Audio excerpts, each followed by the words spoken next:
Mumbere efaanagana bwetyo omanyi omuntu bw'aba n'obuyinza abaana bwo ne tutambula mpola mpola bwe tutyo tuzzeeyo kibbo na mmere akadde katutwala namba emu ggwe gwendi naawe si kyekikyo Muwonge Ronald bwe mbanga ggwe gwendi naawe nkututte mu bibuuzo bino ebyawamu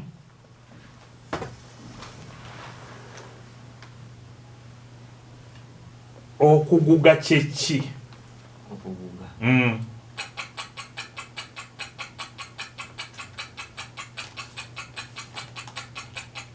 ekikola ky'omwana omuto wakayima tewali wakayima kuliisa maddu naddala mu mbeera ey'ebisolo oba ebisolo okulya ettaka tugeze ku kibuuzo eky'12 ekisanja kyeki kinnyonnyole bulungi omuntu akitegeere ekisanja lwe lulagala oluba lukalidde ku kitooke si kyenjogererako ekyo ekisanja lyebbanga omuntu lyabeera mu buyinza eggere wakayima tewali wakayima luno luwalo oluweebwa omuntu okubaako byalukoleramu bwe twagala okinnyonnyola omuntu akitegeere bulungi nnyo luba luwalo luweebwa omuntu okubaako tukuwadde oluwalo lwa myezi 2 kola kino ne kino nga bwe tubiwa pulezidenti nti emyaka 5 tufuge mu nfuga bweti ne bweti okitegedde kye tuyita ekisanja tugeze ku kibuuzo eky'13 wuliriza bulungi ani amyuka sipiika wa paalamenti ya Uganda bamuyita Honorable Thomas Tayebwa Honorable ne walitadeko n'akagambo right Honorable Moses Thomas Tayebwa bakuwa obubonero 3 eky'14 kozi ovaawa gyebanzaala gyosomera Kabaale Sanje ne kino toli wala waakyo ani kisentebe wa disitulikiti y'Ekyotera omukulu Patrick Kintu Kisekulo obubonero 3 kiikino kati kino kituwe njagala okimpe nga bwe nkikusabye mpa amannya amatuufu ag'omuntu akulira oludda oluwabula gavumenti ne gy'akiikirira mu paalamenti Oweekitiibwa Mathias Mpuuga Nsamba era akiikirira Nyendo Mukungule obubonero 3 muwe bwino we kwata ku mutwe awo waba asoma ekiwuga ekisooka tandika abantu nkuyanja abakola ebyewuunyo mu nsi muno era abakakaalukanyi naye okusiŋŋana eyenkana kirembeka kiritwala ebyeya ebirivaamu ebyasa wadde nga ewakula ennume tewakula emu obuzaale bwa kirembeka tebumanyiddwa bulungi era nennyina kennyini kamuzaala abutankana anti yakwata kimu nti omwana yamuzaalira mu mwaka enseenene lwe zaagwa ennyingi kirembeka yali mwana wanyanjuliro era mwana mugimu yennyini gwe bagamba nti ava ku ngozi ate najja ayavula amate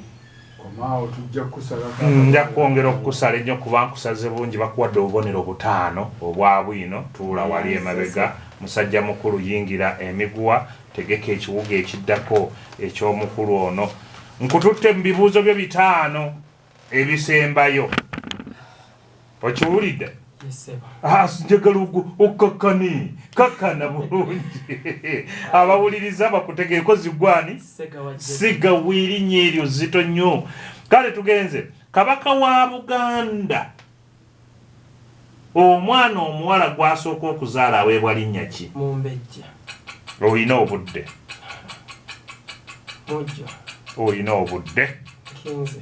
olina obudde onootugamba n'essanga lya mbogo wakayima tewali oyo gwe tuyita nassolo tugenza ku kibuuzo eky'12 awuliriza mu nnyonnyole akakolwa kyeki akakolwa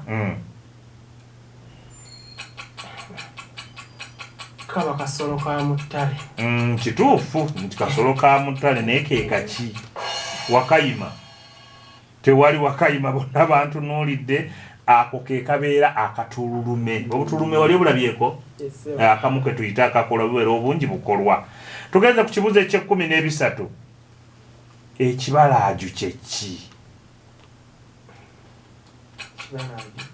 ebibba okumera obutiko obudde olina kiwuka ekiruma abato Wakayima ekyo tewali naye ekibalaaju ludda lwa kintu nga kyawuziddwamu wakati ne bwaba muntu ne bamwawuzaamu wakati ekitundu ekimu tukiyita ekibalaaju kale katugende ku eky'okuna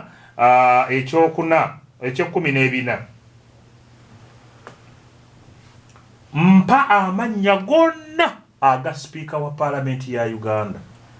Anita Amongo. Right Honorable Speaker Anita Amongo. Wakayima tewali mukulu tabeerako erya Anet olitaddewa nkugambye amannya gonna Anita Amongo abeera triple Anita Amongo kale tewakuwadde kabonero awo nagambye amannya gonna kyekibu era bwe nakitaddeko nti mpa amannya gonna aga sipiika wa paalamenti ya Uganda. Tugenze mu maaso webale kukkiriza tugenze ku kibuuzo eky'15 kino kitunnyonnyole bulungi tukitegeere okubeteggera kyeki kutambula nga olinga enengo olina obudde kugenda wantu gy'otamanyi olina obudde kutambula nga ojagira Wakayima waali tewali kuno kwe kudduka obusinde obutono ennyo naddala mu bantu abanene nga musajja tali eyo omuntu omunene bw'abadduka tugamba abeteggera bubeteggeza adduka obusinde nga butono sikuba kutambula wabula kubeera kudduka businde butonotono bakumpeere bwinowo nkunnyule okirabye ekiwuga tandika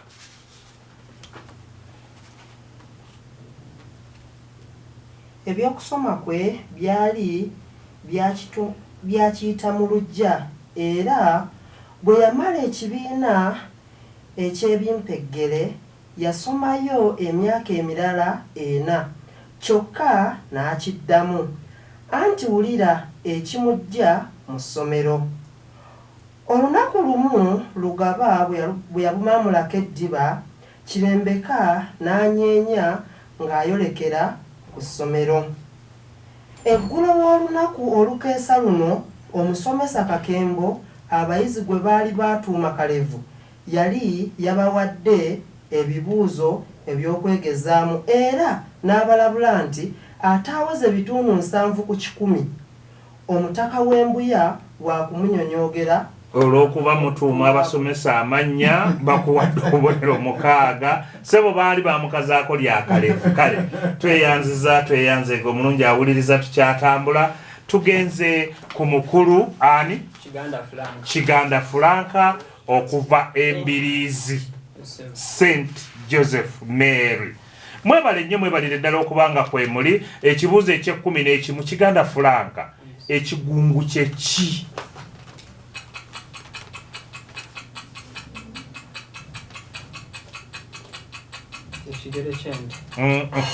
ekigungu Wakayima sinnamulabayo ekyo kibeera kivundu ekigungu ne Franka ompeeredde ki. Kale katugende ku kye12 okubinika omuntu oba ekintu kitegeeza ki kumutikka bizito oba buzito bungi obumusukkiridde bakuwadde obubonero obwo 3. Tugeze ku kibuuzo eky'13 ono mumpe amannya ge gonna ye mmeeya w'ekibuga Masaka yani Namayanja Jibira Namayanja. Wakayima. Yen Namayanja Florence oba Florence Namayanja tebakuwadde akabonero. Katugende ku 14. Ekiyenze kyeki. Ye mwana atambula n'ava wakanga tabulidde bakati. Tebe ekirala. Lwerukono. Tebe ekirala. Wakayima.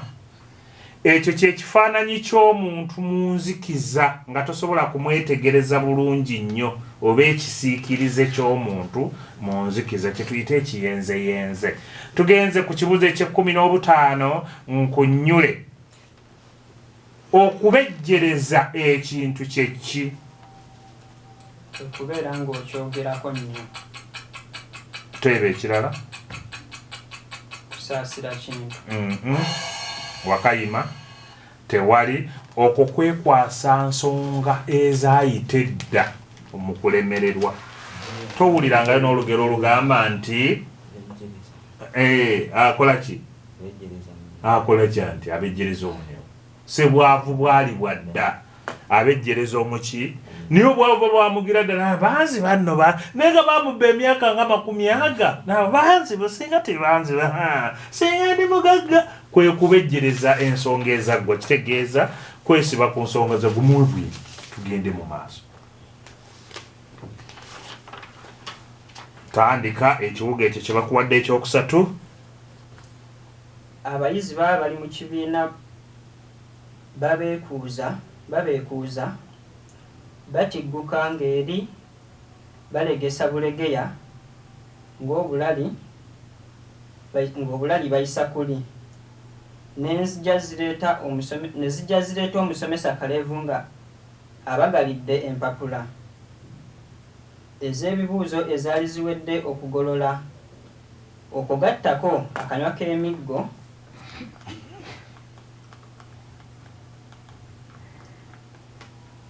k'emigobante ku kibegabega bwe yeesimba gy'ali mu maaso g'abayizi emitima ne gibeewanika era n'emmeeme ne zibatyemuka olwo n'abaali balegesa ko n'okubuuka nga bajaga ne babunira era n'okunoonya obufo ewali omu wali. Musajja mukulu muwa obubonero 5. Kagambye mukulu Kalevu okujja n'akanywa k'emiggo. Kale tweyanze omulungi awuliriza mukulu nga bano be bagatta bakigemuzi baffe njagala mukwasaganye mugatte ensonga ezo nga bwe mmaliriza ensonga zino ate tulabe embeera endala nga bw'eneeba. Mbagambye nti olunaku olw'enkya omutendero gwa Kasasambula Bbwa gugenda mu maaso. Tugenda kubeera Nakigudde Nawume oli wa St. John's Kabwoko Secondary School, Kikabi Ivan, St. Paul Kyanokuzi, Nakalembe Rose, St. Nathaline Kamuzinda mwe mugenda okubeerawo wano olunaku olw'enkya mukwata akadde musobole okweteekerateekera obulungi ebbinkaniro. Ne bagamba nti ku lunaku Akabbinkano tujja kaddamu nga 19 Ogw'omusanvu tujja kubeera ne Natasha ku lwokubiri olwo olwa wiiki ejja. Natasha Olivia, Grace Christian Mbira, Nannozi Dorin, Deka High School Kyebongotoko, Mugerwa Patrick, Africa with Love. Ate ng'ennaku z'omwezi 2 lwe lunaku olwokusatu tugenda kubeera ne Nakima Harriet, St. Yohana Maria Muzeyi, Waswa J Kiganda, Kabaale Sanje ne Semuddu Eric oli wa Bwala Senior Secondary School.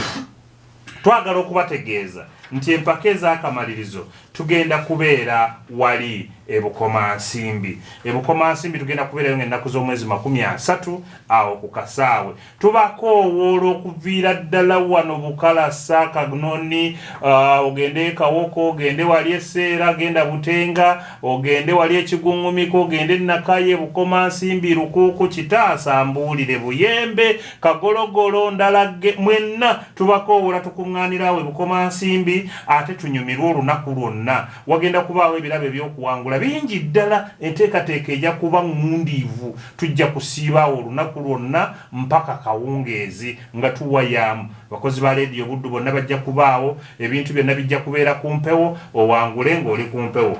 Tweyanziza nnyo, tweyanzeege. Eno bakyeyitaayitamu ebyo byonna, kandi abo waliwo abatuweerezaayo ku WhatsApp yaffe obubaka naddala obugambo. Agambye ekiganda Fulanka mpagira gwe, ono ye Kasagga Joseph Ekalubanda mu Kibinge nkale kojja wange nedda. Ono agambye nze kyali simuleefu ne taata wange mukulu Sseŋŋendo tunyumirwa Akabbinkano tweyanziza. Bone ennabbunga kwendi, kale bone mwe bali kubeerawo. Ono Sadamu Mikita emisanvu kwendi, Mulangira we bali kuweereza. Aine Moses Mukalambi ekyakajjula lyantonde kwendi, bandabire nnyo eryantonde. Kojja wange muwonge sijja kuvaako, ye Semwogerere. Semwogerere ani ono? Ye Semwogerere Emirambi. Nono n'agamba nze Kigongo Ivan Ababinkanyi mwenna mbaagaliza buwanguzi. Kale Kigongo webale kubaagaliza buwanguzi. Roni Kiganda Maniyo naye bakyajetuuma. Kale muzzukulu wa Kisolo Kakuuto Kasoga Kiganda nkwagaliza buwanguzi. Kale abemutukula batulabire. Nono n'agamba tya nendoza kati wano bokuva katukome ku bano. Mukulu Kabazi simanyi oba oyina yawo abantu nga babiri abangungu ku ssimu tubafune. Nedda akadde kagenderedde. Era mukulu Ndawula ogw'okugemula gw'ogenda okugemulira abaana bano, naye tubagamba nti mwenna ababadde wano mulina okusigala nga muwuliriza leediyo Buddu. Ku lunaku olwokusatu tugenda kujja mu baana bano 12. Muno 12 tugenda kujjamu bana, tusigazeewo 8. Naye mu baana 8 tugenda kulondamu omu anaaba akize ku banne, ate tumugatte ku bali abana, tuweze abaana 5 abagenda okugenda ku fayino okukoma nsimbi. Enteekateeka zonna tujja kuba tuzibabuulira nga bwe zinaabeera, tubatwala tutya n'ebirala byonna naye nga tubakowola mwenna mubeeyo. Mukulu Ndawula weewaawo neeyanziza Mulangira. Abaana olwaliro tubadde tulina abaana 3, Muwonge Ronald okuva mu Kabale Sanje, Ssegawa Joseph okuva Kikungwe SS wamu n'Ekiganda Frank owa St. Joseph Mary Mbiriizi. Tubeebaza ate olw'okwewaayo ne mujja. Nina akagambo akatatera kunsanyusa oli okugamba nti totuswaza, era manyi okwebuuza nti gwe nga bw'otaaswaza ani? Ono ye abeera amaze okubeera nti bendera y'essomero agiwanise, n'olwekyo aba talina gw'aswaziza. Muganda waffe oba muto waffe Kiganda Frank okuva mu St. Joseph Mary Mbiriizi, engero yafunyeewo 6, ebisoko teyafunyeewo, ebyobuwangwa n'afunawo 3, gulama teyafunyeewo, ebyawamu n'afuna 3, bwino afunye 5, eŋŋanda bino mwe mubadde omwana azaaliddwa ngadda ku balongo bw'ati ayitibwa atya, eŋŋanda nga bwe tuzirambika teyafunyeewo.